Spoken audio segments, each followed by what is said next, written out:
Good afternoon. It's Friday, the 10th of January, 2025, just after 1 o'clock. Welcome to UK Column News. I'm your host, Mike Robinson. Joining me today, we have Mark Anderson and Debi Evans. Welcome to the programme, both. Now, we're going to get started off with the California fires. And so let's just bring this headline on screen.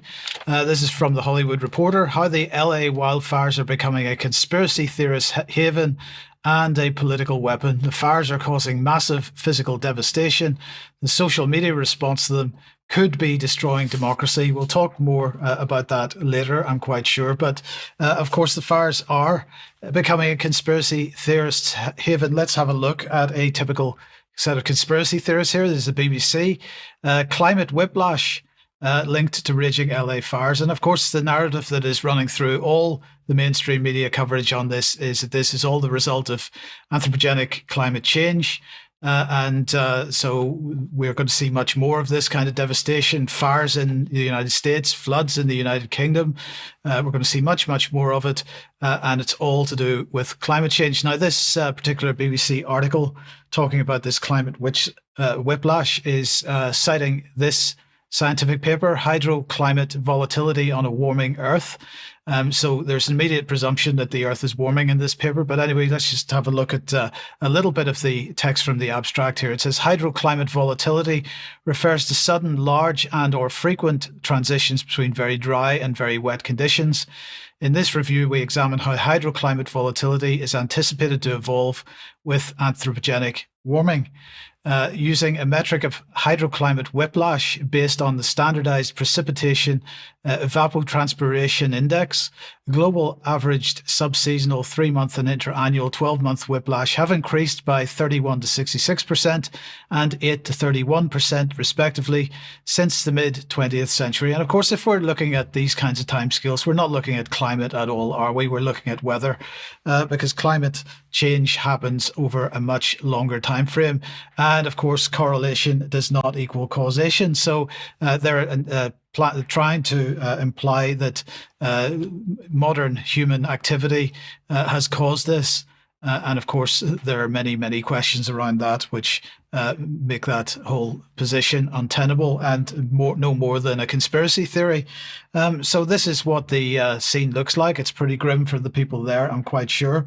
There have been 3 intense fires at Palisades, Kenneth and Eaton, as the areas that they are in. They now cover something like 45 square miles. And the total number of injuries and deaths, of course, isn't quite known yet, although I've seen figures in double figures of 10 or more.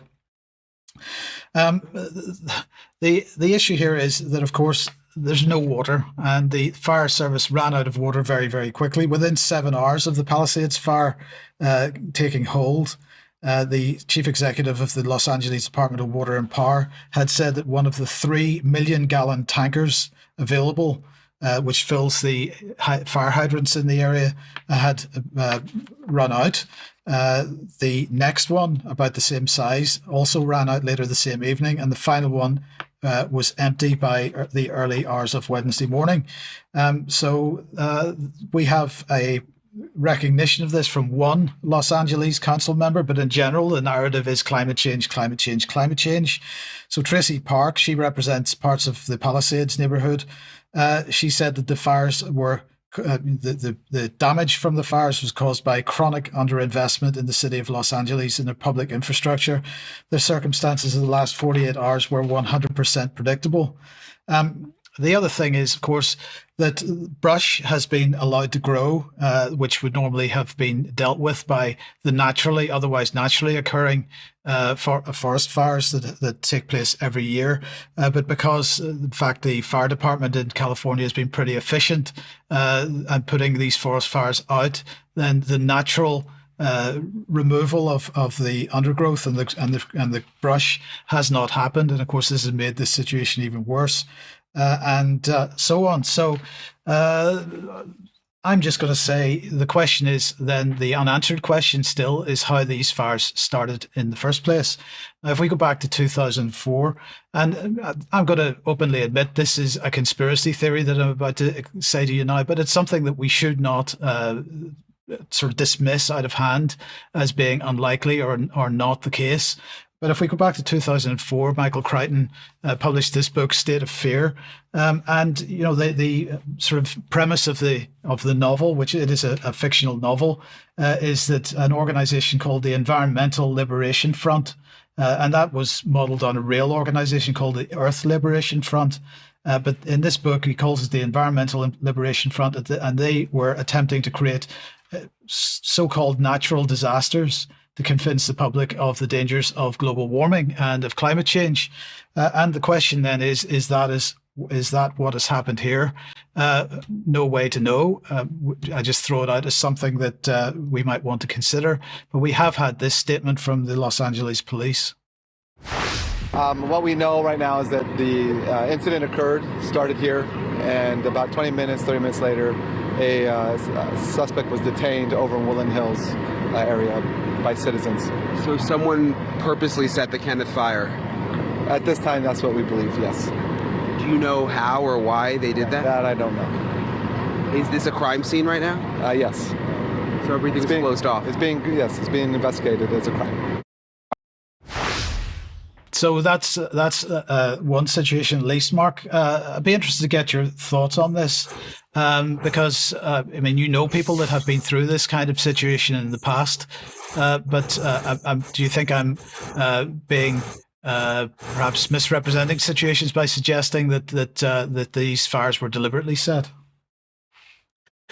No, not at all, Mike. This needs to be as much a complete police investigation as it would be the fire authorities.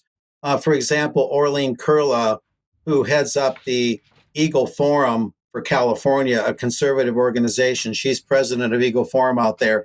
She went through a fire in Santa Rosa, California, and talked about the anomalies, the way that the fire would spread across highways and concrete intervening structures, almost jumping, a strange phenomenon where houses were surgically burned, houses all burned to the exact same degree and things like that, even when the structure was slightly different. The houses weren't all alike. And just anomalies that need to be investigated. I often suggested that people that experience these house fires need to take ash and metal and wood and soil samples in and around where the fire was and have those checked by a lab. And if there are individual or group arsonists, of course, they need to be brought to justice, because it is possible, however far out it may seem to someone, it is possible that people are agitating and trying to cause a thesis, antithesis, synthesis kind of dialectic here. If you can convince people through arson that climate change appears to be real, but they don't know about the arson, then you're achieving a political goal. And that kind of destruction with a political goal would be technically defined as terrorism. That's the actual definition of terrorism. And then the other thing I would quickly add is that in terms of anthropogenic global warming, where they say it's passive human activity that's causing it, well, there's active human activity that can also douse it, and that's called cloud seeding. Cloud seeding is an almost 100-year-old technology. I've talked about that on the column. They can use it in desert countries like UAE and Saudi Arabia. They can make it rain, and they can make it rain even in anticipation of fires coming. Not to mention other policies in federal forests and state forests where they deliberately don't clear out the underbrush. So there's all those factors involved, Mike. Brilliant. Thank you, Mark. Thank you very much for that. Now, I just want to finish this segment just by mentioning this, because actually before the program, Debi was mentioning this problem in the UK with respect to flooding. But in the United States, the home insurance situation is reaching what is many are describing as crisis point. This is the Senate report next to fall. The climate-driven insurance crisis is here and getting worse. Of course, climate being used as the excuse for this, nothing to do with profits from the insurance industry, and the insurance industry wanting to find excuses for refusing to pay out on more and more sort of causes for claims. But anyway, this says the committee focused on non-renewal data. In other words, people that aren't renewing their policies, as insurance industry experts had indicated that spiking non-renewal rates, even if still low in absolute terms, are often an early warning sign of market destabilization.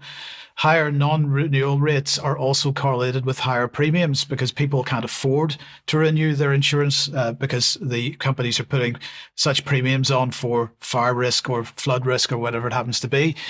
This report says the data confirm that it is climate change that is driving increasing non-renewal rates, as the counties that are most exposed to climate-related risks, such as wildfires or hurricanes, are the counties seeing the highest non-renewal rates. So they're completely ignoring the fact that, or the possibility that what we might be seeing is, infrastructure collapse and systemic collapse of the support that's given by local authorities and so on. The data reveal that Florida, Louisiana, California, and Texas are not the only places experiencing spiking non-renewal rates and increasing premiums. Southern New England, the Carolinas, New Mexico, and counties in Northern Rockies, Oklahoma, and Hawaii all suffer from high non-renewal rates. So this is a widespread problem, and of course the insurance companies wanting to make the most of the excuse for not paying out. I'll just remind everybody that actually this situation is building for a number of years now. So this is the Financial Times from April last year, the crippling home insurance crisis hitting America, and again pushing the idea that climate change is the reason for it. So we'll watch this as it continues. But Mark, let's continue with you, and we're starting off here with the whole saga with Donald Trump and his statements with respect to the Panama Canal and Greenland and so on. Yeah, this is an interesting one. Trump is making some very bold and broad statements, as many are hearing. It has to do with possibly buying Greenland from Denmark, that crown country, but Denmark is saying it doesn't want to sell. Not a lot of people live there, but as many of us suspect, it is absolutely loaded with raw materials and energy sources. And we do have a video that gets into just a little bit of it. But Trump is also branching out into the Panama Canal. There's something interesting there about China that I just found out, and other key issues as well, something to do with the border that I'll mention in a few minutes. But first, I believe we have a video clip from his January 7th press conference at Mar-a-Lago in Florida. Go ahead, please. President, thank you.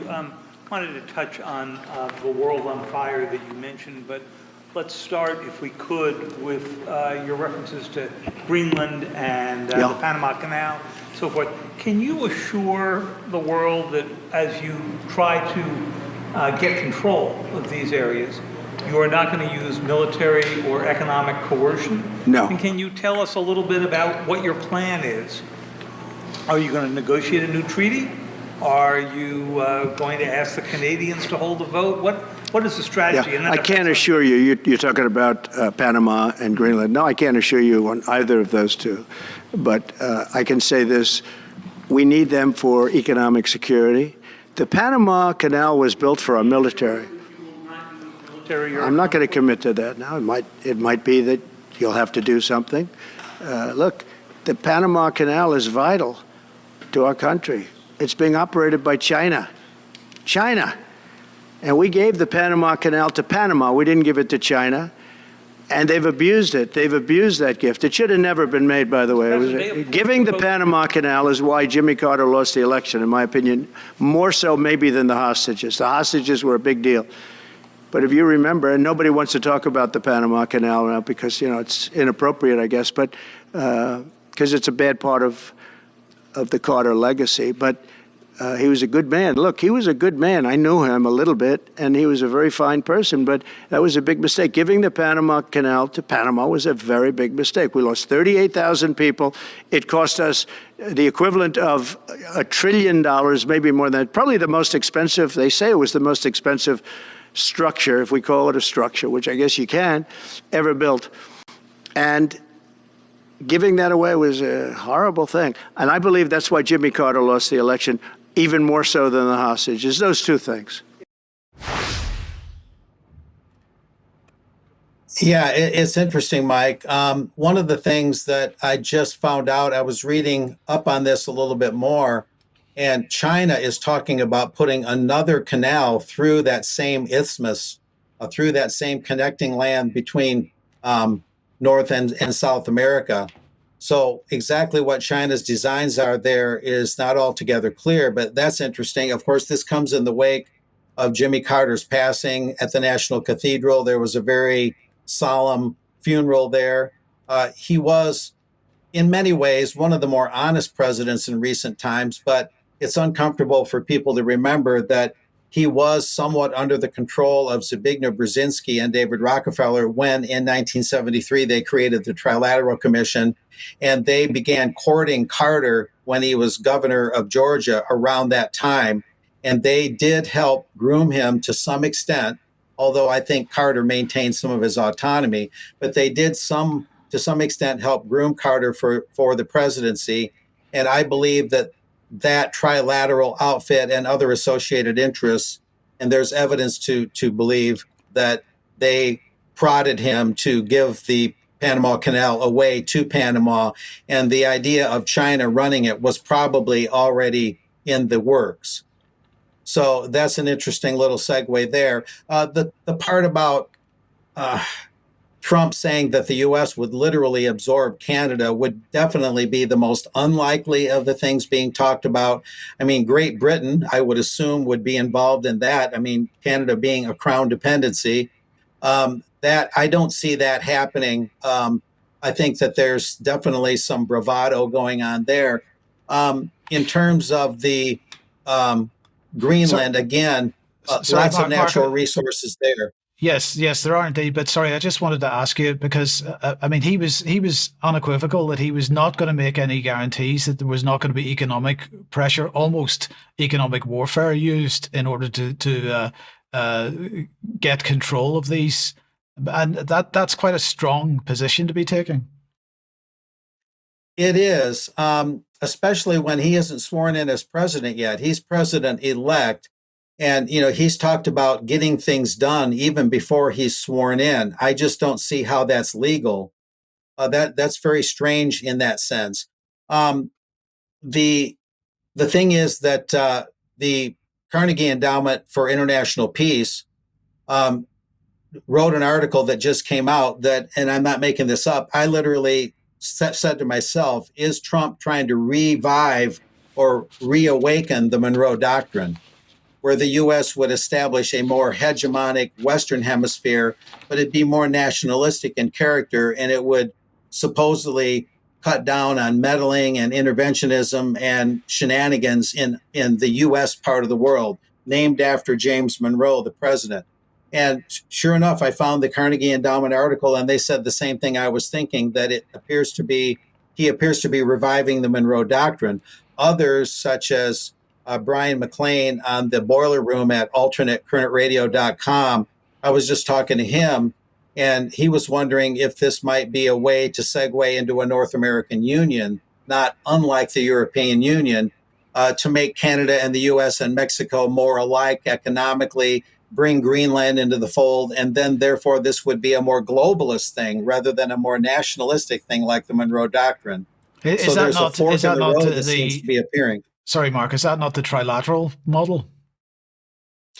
It could very well be. It could very well be. And why China would want to put another canal through there, and this is according to the New American Magazine, is a little bit puzzling. Even with today's technology, that's a vast and onerous undertaking. Yeah. But all things told, this is shaping up to be very interesting, and it's going to be very interesting indeed to see what happens on and just after January 20th when Trump is sworn in with his inauguration. So I think that's probably sufficient for now, Mike. But Trump is making all sorts of bold claims. There's one other quick thing. They want to literally move the headquarters of U.S. Customs and Border Protection out of Washington, D.C., and literally move it here to Texas. And so we'll see if that happens too. But Okay. Trump's going to have to try and live up to all these bold claims. He's making it sound like he's Superman, and even his opponents, as well as his supporters, are watching. Will he own up to this? Will he live up to this stuff or not?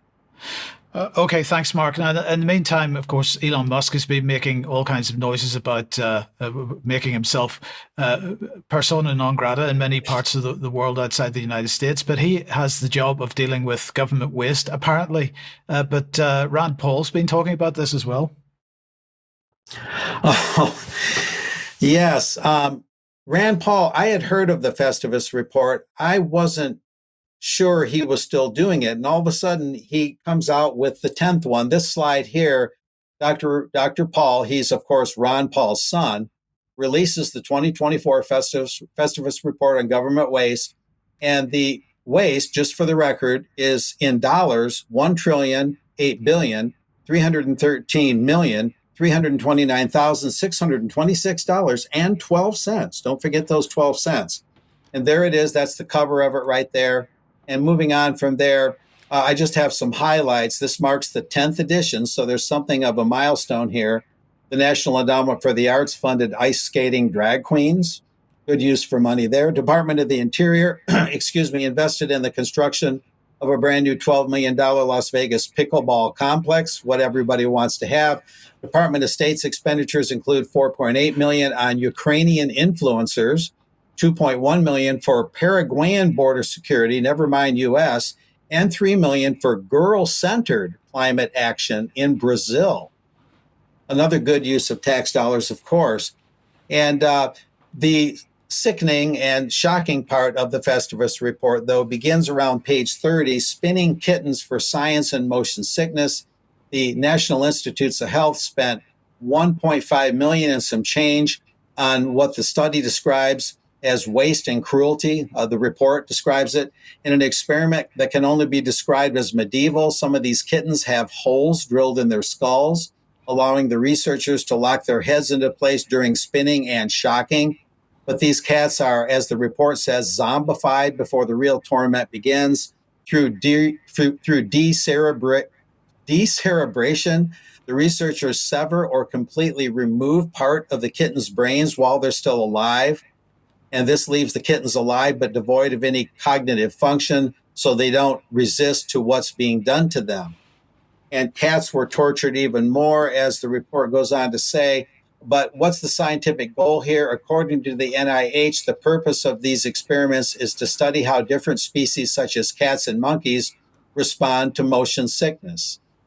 And I guess this is related to helping human beings with space travel and things like that. And we'll continue a little bit more on this. Catstipated. That, of course, is cat constipation, as we all know. The Department of Defense is involved in this. Over $10 million on an Orwellian cat experiment, as Rand Paul's report describes it, in a scene more fitting for a horror movie than for the real world. The DoD, under DARPA, the infamous Defense Advanced Research Projects Agency, funneled this $10 million plus of tax dollars into grotesque and extremely invasive experiments on cats at the University of Pittsburgh. The researchers there sliced open the backs of male cats to expose their spinal cords and then inserted electrodes, which fired off electric shocks while the incision was still open. Get this, I hate to say this, to make cats have an erection, as we all need to find out with $10 million of tax money. Now, moving on, of course, you can't leave disinformation out of the equation. News we wish was fake in the Rand Paul study here. The Department of State now spent over $250,000 to Bosnia. They sent that money to Bosnia to fight misinformation, as we all need to do. We should roll our eyes, Rand Paul's report said, when this year alone, the Department of State is sending 66,830, to Bosnia to, quote, develop online resources such as videos, interactive games, and quizzes to engage young people in detecting and countering misinformation. Apparently that 66,000 was part of the larger amount. And Britain is involved in this part, Mike. Taxpayers fund a disinformation index, but the real fake news is that it's useful. The Department of State wasted $330,000 to fund censorship of non-liberal and conservative media. And the details are through the National Endowment for Democracy, a think tank we've heard about before, a private foundation that is bankrolled by the State Department, $330,000 was handed over to the British Global Disinformation Index. Take note, UK column viewers. GDI, therefore, created a disinformation index blacklist. And in it, they listed the New York Post, American Spectator, Newsmax, the American Conservative, The Blaze, One American News, The Daily Wire, Reason, which is a libertarian magazine, Real Clear Politics, and The Federalist. But I asked the question in yellow print, is this a little bit of misdirection?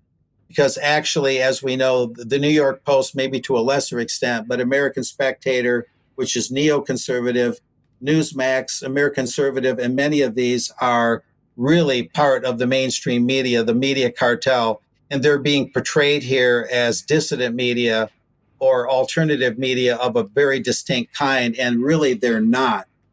So that, I think, leaves the reader of Rand Paul's study a little bit wanting. I don't think that's altogether accurate.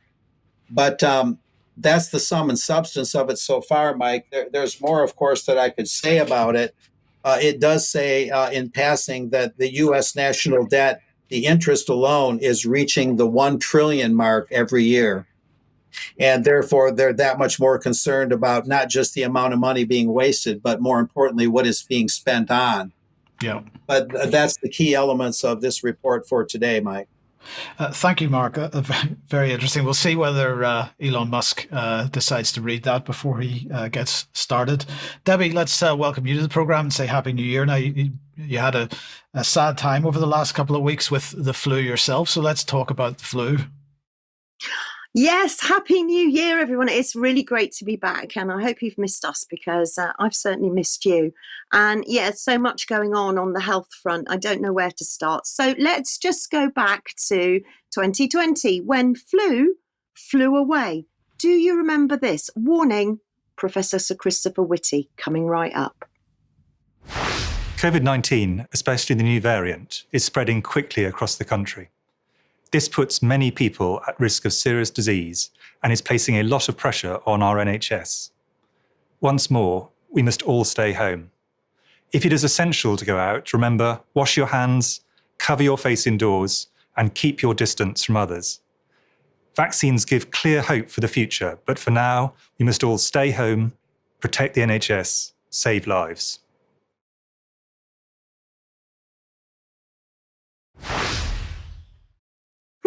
Well, stay at home, protect the NHS, save lives, wait for the vaccine. Well, we've got a flu vaccine, but let's take ourselves back again because it got worse than that. Do you remember asymptomatic COVID? What should you do if you have asymptomatic COVID? Well, the article goes on to tell you that what you should do is that you should test, and we all know how effective and reliable the tests aren't, don't we? So you've got to stay at home and isolate, even if you haven't got any symptoms. And even if you didn't have any symptoms, you've still got to wear a mask if you're in the house, and you'd still have to use a different bathroom. And yet, this Christmas, in 2024 and now in 2025, the hospitals are full. We are facing crisis in the NHS, as we do every winter with flu, I might add, but A&E are in crisis. In fact, the corridors are full. The trusts are declaring major incidents. Why? Is this linked to the flu jab? Is this linked to a lot of staff being off sick? I don't know, but over the Christmas holiday, I went down with, I don't know what you would call it, flu perhaps. I did go out in the fog, and my grandmother always told me never to go out in the fog because it was dirty air. However, it's not just me. Thousands of us went down ill, and I made a message. Well, I was asking a question to Professor Christopher Whitty. I'm sorry, I wasn't terribly well at the time, but it stands to make a point. Have a listen to what I said. Today's message is for Sir Chris Whitty. Sir Chris, I have a question. 4 years ago, you asked us to stay at home, even if we didn't have any symptoms of anything. But we had to protect the NHS to stay at home. And everybody did. So, How come in 2024, with the temperature, coughs, sniffles, aches, pains, people are being asked to attend their GP surgery in person, no matter what they've got? Come on down, bring us your bugs. No need to protect the NHS now. What's different, Sir Christopher? 4 years ago, I'd have been arrested if I'd have walked out of the door. Yesterday, it was insisted I walked out of the door. Short memories. Reasonable question, just need a reasonable answer. Won't hold my breath. And so far, of course, I haven't gotten an answer, but it's just to make a point, because I was asked by the GP surgery to go down for a face-to-face, and I was told there was loads of people in the waiting room coughing and sneezing. And then I was made to go to the chemist twice to pick up a prescription of antibiotics, which, by the way, the GPs are very happy to hand out. Over to you, Mike. Thank you, Debbie. Well, we'll be talking much more about this later on in Extra, I have no doubt. Okay, if you like what the UK column does, if you'd like to support us, you could head to support.ukcolumn.org. There are options for helping us out there. You can make a donation. Join as a member if you'd like to get access to Extra and take part in the forums and so on. You could pick something up at the UK column shop. This helps us greatly as well. And if you would like to find something which might help you with winter illnesses, then clivetocarl.com is the place to go. And if you use the link on this page, of course, we get a small percentage of everything that you buy, although it doesn't cost you any more. But if you can't do that, please do at least share our material. The share links are on the articles, the blogs, the videos on the UK column website, and that helps us greatly as well. So if you can do that, that'd be fantastic. Debbie, very quickly then, a petition on MHRA. Slow boat to China, this one, Mike, and we know why. It's being censored. Review how to turn the MHRA into a fully transparent, patient-first regulator. There should be hundreds of thousands of signatures on this. The MHRA affects everyone. It is crawling. Please go to the link in the show notes. Please sign. It's desperate we get this petition over the line. Thank you. Thank you, Debbie. Okay, now let's come on to the issue of, the issue of the week was, of course, the rape gangs and so on, and the government response to it. In an effort to try to divert attention from that, Keir Starmer has been very keen to tell us what he's doing about people smuggling. And I thought that we should have a look and remind ourselves what the situation is with respect to people smuggling here. So here he is with the City of London Police. So Starmer, of course, making sure that no new national rape gang inquiry can happen in order to create outrage, I believe, and enrage the population. He is still trying to virtue signal on this topic, but as we'll see in a moment, it is a closely related topic. So he is, from the press release, said that he's bringing together partners who specialised in organised crime. He's saying that the UK will develop a new sanctions regime to cripple people smuggling crime rings and starve them of illicit finance fueling their operations. Also from the press release, it says this is the world's first standalone sanctions regime dedicated to targeting irregular migration and organised immigration crime. And it's going to allow the UK to target individuals and entities enabling dangerous journeys. The regime, which is expected to come into force within a year, will target organised immigration networks. So very excited to be doing this. Let's see what Mr. Lammy had to say on it. He said it's completely unrealistic to combat irregular migration without a role for the Foreign, Commonwealth and Development Office. So he's very pleased to be front and centre of this.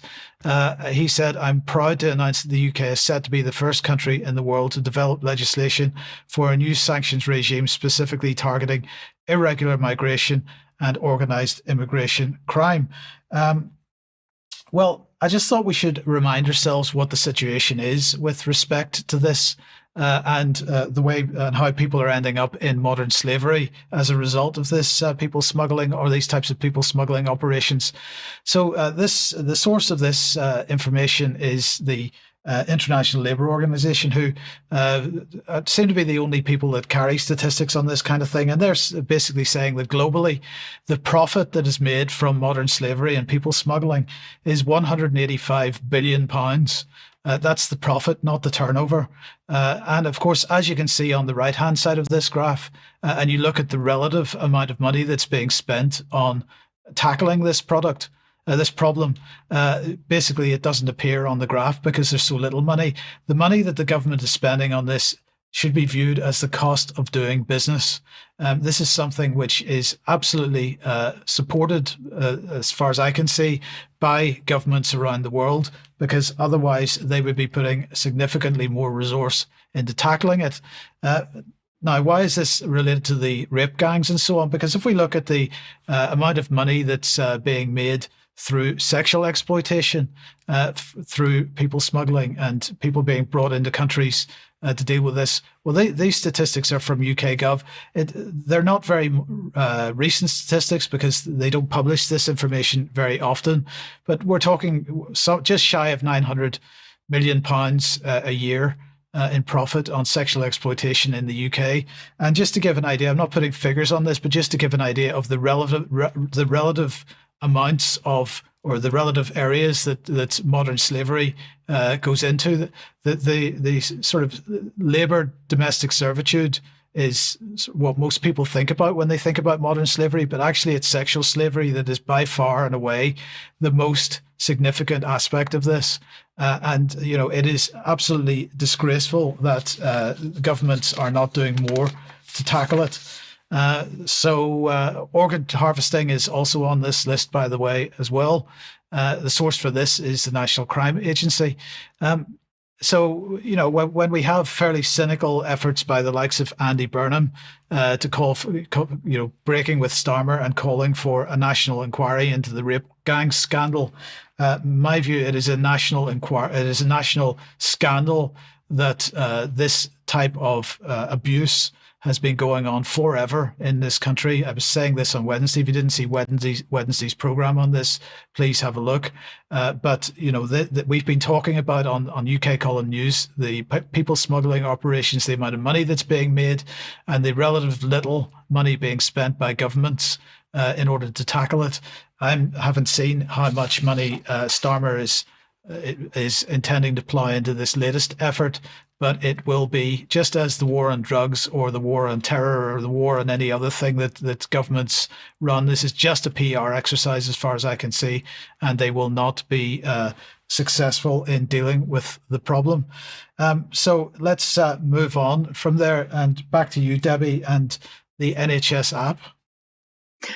Yes, let's talk the NHS, and there's a lot to say here. But first of all, I want to just say that the UK Biobank, according to the Department of Science and Innovation, and this is just an introduction to this segment, because the UK Biobank is the world's most important and biggest research database, right? So next year, before Christmas, they pulled out a video and they said that next year youngsters are going to need digital ID to go and get a pint, would you believe, at the pub. So digital data is the lifeblood of the United Kingdom. And I want to introduce you, first of all, to this paper, which I'm not sure if we've talked about before. It's Evidence and Scenarios for Global Data Systems, the Future of Citizens' Data Systems. And this is the ministerial foreword by John Whittington. He was talking about the importance of harnessing data.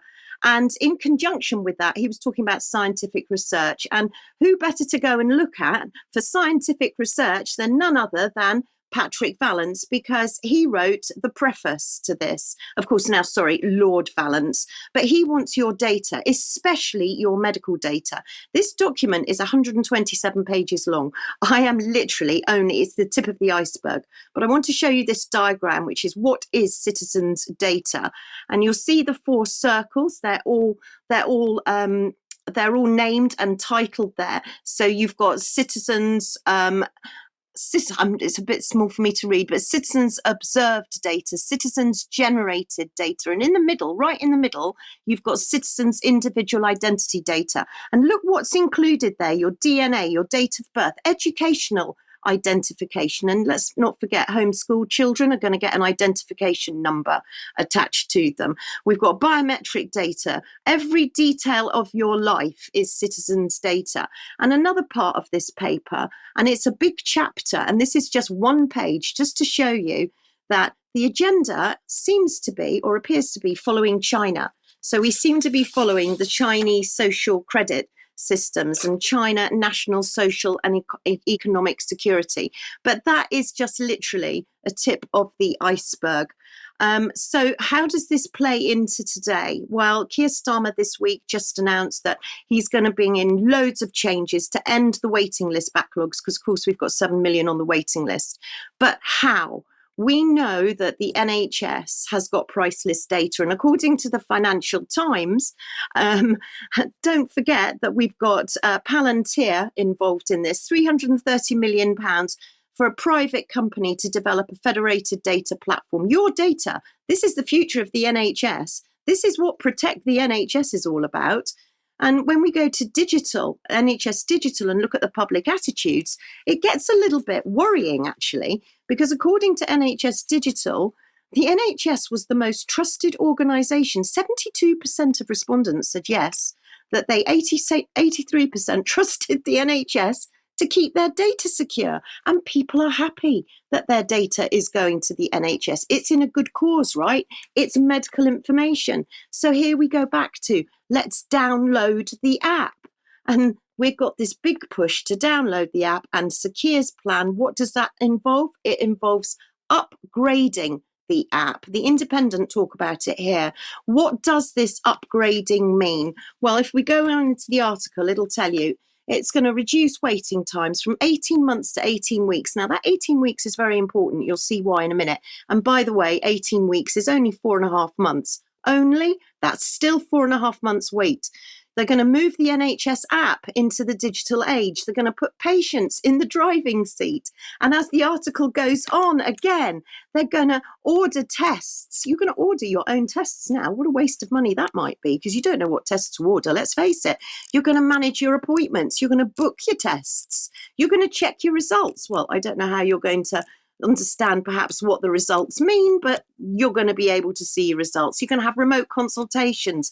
The NHS is going to contact you 24/7, 7 days a week. But how else will it benefit you from the overhaul? Well, apparently some GPs are going to refer you direct without the need for any senior medical consultation.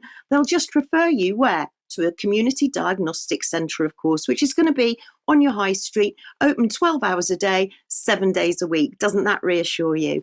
But if you don't want to go to the NHS, or you're a bit reluctant, don't worry. There's an AI pilot programme who are going to help find you. So if you're likely to miss an appointment, then they're going to give you extra support. In fact, they're even going to pay for you to go to your appointments. Now, does this mean that we're all going to be asked to go yearly for a mandatory check? I don't know the answer to that question. But what happens if you don't want to go for your mandatory annual check, your MOT check? Will they come and look for you then? I'm not sure. When is this going to start? Well, it's going to start in March. So by March this year, they're going to bring in plenty of changes. But by March 2027, parents and carers will be able to use the app to manage appointments and treatment plans on behalf of others. So what will your family decide on behalf of you? But hey, you know what? Don't take my word for it. Let's have a listen to what Amanda Pritchard, CEO of NHS England, has had to say just this week. Today, we're launching the NHS Elective Reform Plan, and I want to take a minute of your time to share what it will actually mean for patients. NHS staff have been working incredibly hard to tackle long waiting times for planned care. We're delivering more tests, more appointments, and more procedures than ever before, and really long waits are coming down. But too many people are still waiting too long for treatment. So getting on track with getting back to 18 weeks and significantly reducing the waiting list is a big task. But we're committed to doing exactly that. We'll continue to deliver more tests, more appointments, more operations, but we'll also do things differently and put more power in your the patient's hands. We'll give GPs better access to specialist advice and tests so you don't get passed from pillar to post. We'll give you more options for where you can get the care you need, moving more services closer to home in convenient locations, not just hospitals. And we'll put more information and services at your fingertips through the NHS app so you can plan your care around your life. There's lots more important work being done too. So if you want to learn more about how care is being transformed, click the link in this post to check out the full plan now. How reassuring, Amanda. Isn't that reassuring? Because what it actually does mean, because we're going to translate what that means, what it means is that they're going to control you. So you're going to lose your control, and for your convenience, they're going to take over control. So it's conditional care. Let's have a look at the NHS website for the major plan to cut waiting lists, because they're going to cut waiting lists from 18 months to 18 weeks. But what does that mean? That means more tests. That means more procedures. But who? Which procedure? With who? Where? Where will you go? Patients are going to be referred for tests before seeing a consultant. Well, who are they going to see? Where are they going to go? And all of these diagnosis and treatment dates are apparently going to be within a single day, which is going to give you peace of mind. But this is conditional healthcare because you've got to be fit. So for those 18 weeks or 4.5 months that you're going to be on the waiting list, you are going to have to, if you're overweight, you're going to have to lose weight and you're going to have to show evidence of it. And you're going to have to show evidence of that as well. And we'll talk about smoking perhaps next week. But this week, I just want to focus on what they're doing with regards to weight, because they're telling you that you have to lose weight in order to get care.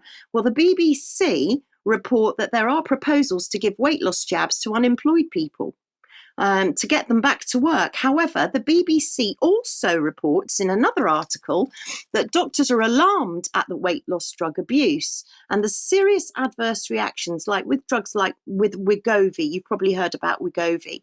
Many people are suffering life-threatening serious adverse reactions from this drug, and this is an injection. Many are hospitalized, and I just want to remind everybody that this drug was originally designed for diabetes, right?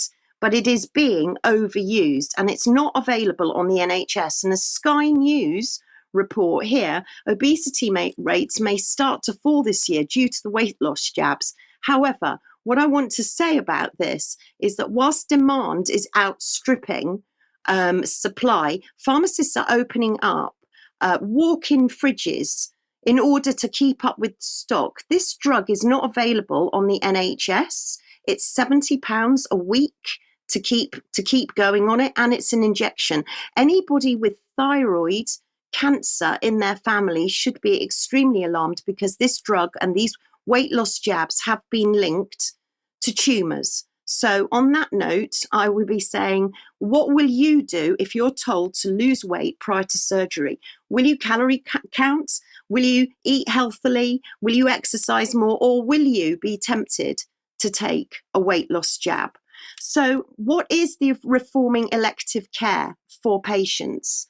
Because this big plan that Amanda Pritchard is rolling out, when we go to look at it in further detail, we can see it all comes back to the app. It comes back to expanding it, improving it, transforming it.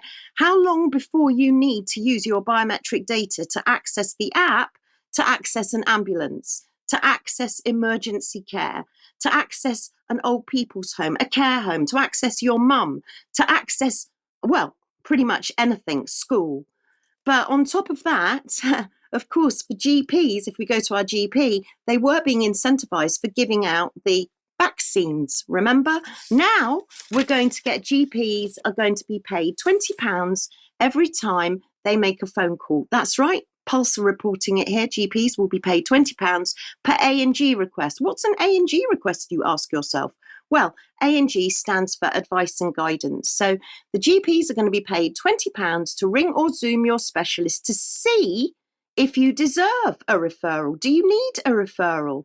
Well, if you don't need a referral, you're going to get refused and then you won't be on a waiting list, will you? And that will bring waiting lists down.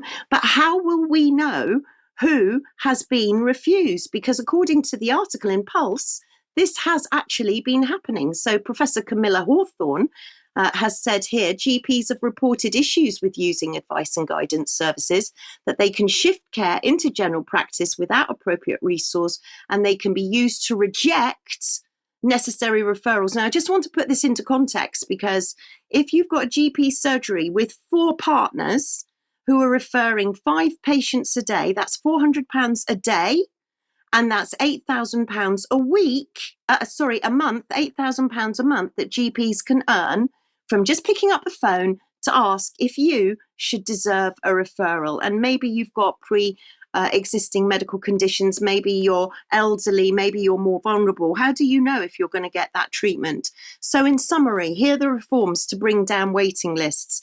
They're going to use community diagnostic centres. Hospitals basically are going to be out of bounds.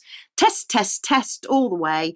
Make care conditional, depending on your weight, depending on your smoking status, and probably alcohol consumption as well. You're going to turn everyone, in my opinion, into paranoid hypochondriacs. And next year, there's even going to be a spray you can spray up your nose to prevent you getting a virus in the first place. So my message is scrap the app. It is the key to a digital hell. Back to you, Mike. Thank you, Debbie. We'll be talking more about that in extra as well, I have no doubt. Now, Mark, related to health, then we have the case of Tristan Franklin. You're muted, Mark. I beg your pardon. As bad as it is, Mike, I wish it were just the case of Tristan Franklin, the 15-year-old that died last August while running. My research yesterday, I decided to get past the holidays and look at this again.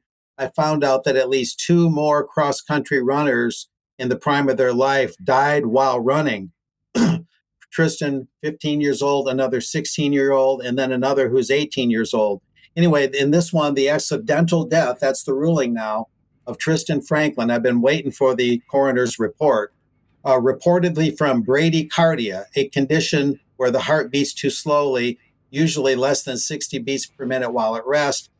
And they were saying that he ran and did his practice running on a very hot day, August 27, 2024, and that there was some heat advisories from the athletic department that the runners didn't have to make up all their running that day, but he decided to run that day. And they claim, as this next slide shows here, Mike, from the Tennessean newspaper, the Sycamore cross-country runner's death ruled accidental. That's Tristan. His body, they say, the body temperature reached 105 degrees. But here's the extra details in this very same slide. The death of Sycamore cross-country runner Tristan Franklin, August 27 last year, was ruled accidental as the boy's exterior body temp reached 105 degrees, that's Fahrenheit. Tristan, however, I found out, was one of 3 Nashville area cross-country runners who have died since August of last year. Thompson Station Middle School's Kate Rust, 13, died while running on September 18th of last year, while Good Pasture, Tennessee's Janie Grace Moss died during a running event last October 16. She was 18. For Kate Rust, the official cause of death, according to the Tennessean, this was November 19th, this was published, was, quote, anomalous aortic origin of a coronary artery, what's known as AAOCA, and a dilated heart. Her death was ruled natural. That's my emphasis added there. And we'll move on there. However, the Knoxville Sentinel, another newspaper, said that Kate Rust died of something apparently quite different, cardiac dysrhythmia, where the heart beats irregularly due to arterial stenosis. To the best of my understanding, the newspapers are reporting contradictory information there.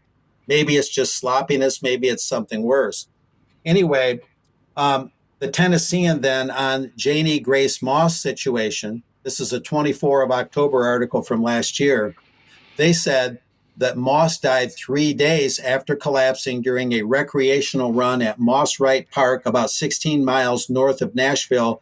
She experienced what's known as cerebral edema, which is spelled differently in British literature, or brain swelling, after being hospitalized, and was put on life support before she died, according to a fundraiser page.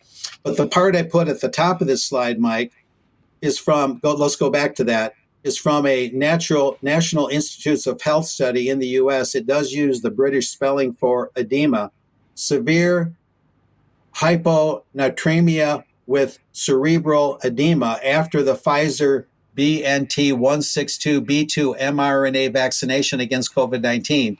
So I'm not saying that cerebral edema is what killed that young lady, but the NIH has found a link between that specific Pfizer COVID-19 vaccine and cerebral edema. They have found a link.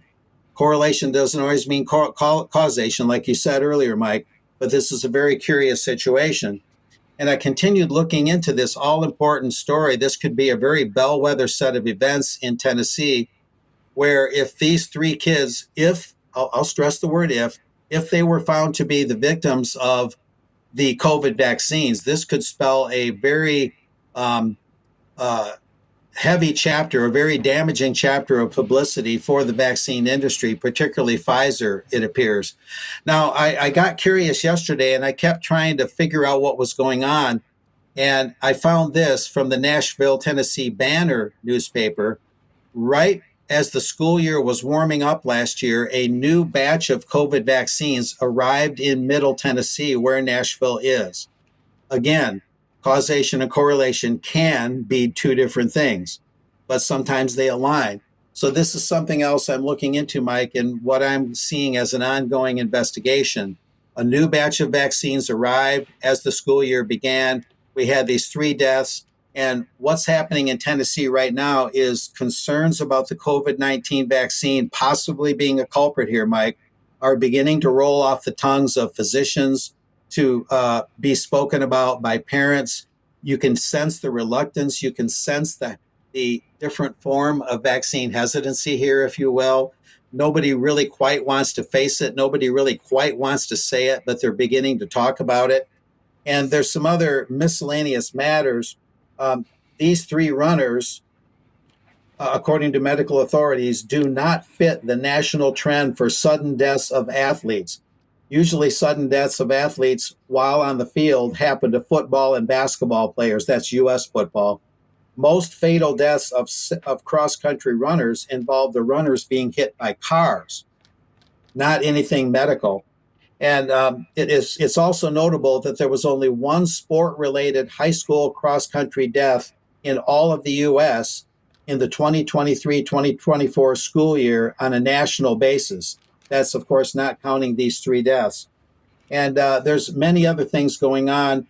There's a pediatrician named Dr. English Flack, a lady doctor, and a Dr. Frank Fish. They're both out of Vanderbilt University Medical School, Mike, and they're looking more into this. And they are looking at the COVID-19 vaccine as a possible culprit.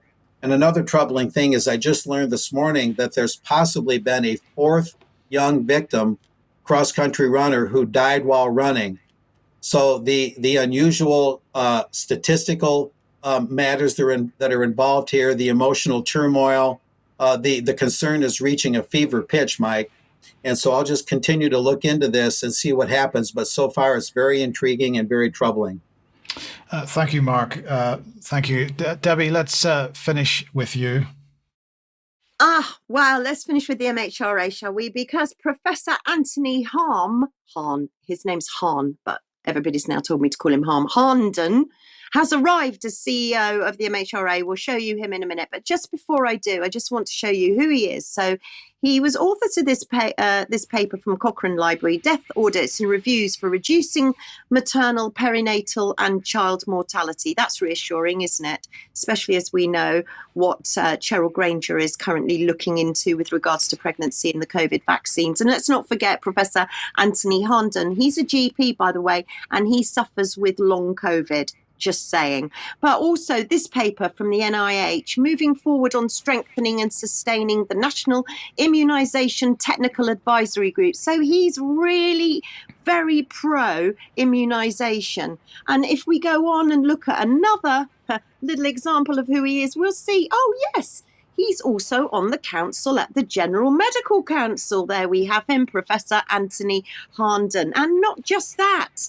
He was also advising the JCVI, we know, had got plenty of conflicts of interest, although as of yet, I'm not sure of Professor Anthony Harnden's conflicts of interest. I'm going to be very, very interested to find out, but I think we've got a little bit of video because he very kindly released a little bit video to introduce that he's the new chair and he's landed. Have a look at this.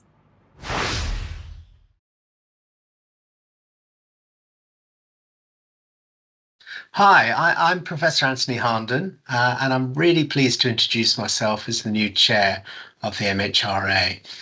Having worked for the NHS for 40 years as a GP and a researcher, I've seen firsthand how access to medicines approved by the MHRA can change lives. It's an exciting time to join the agency. Personalised medicines, artificial intelligence, and stronger international partnerships are changing the way that we regulate medical products. I'm looking forward to using my experience to help the MHRA navigate these new and exciting challenges, embrace innovation, and most importantly, protect public health and patient safety.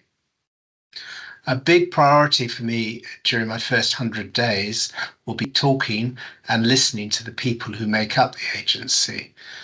And from the conversations I've already had, it's clear that their focus is on patients and public health, and that's unwavering, and that their dedication reflects the values we all share.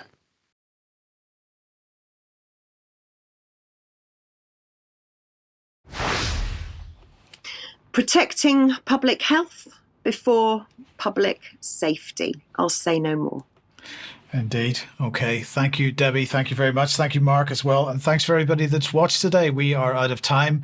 We'll be back in a few minutes on the members live stream. If you are a UK Call member, join us for extra. Plenty to talk about, including the Biden's Presidential Medal of Freedom recipients. I think we should talk about that a little bit since Mark is here today, and a number of other topics. So join us for that if you can. If you're not joining us, have a great weekend, and we'll see you 1 p.m. as usual on Monday. See you then. Bye-bye.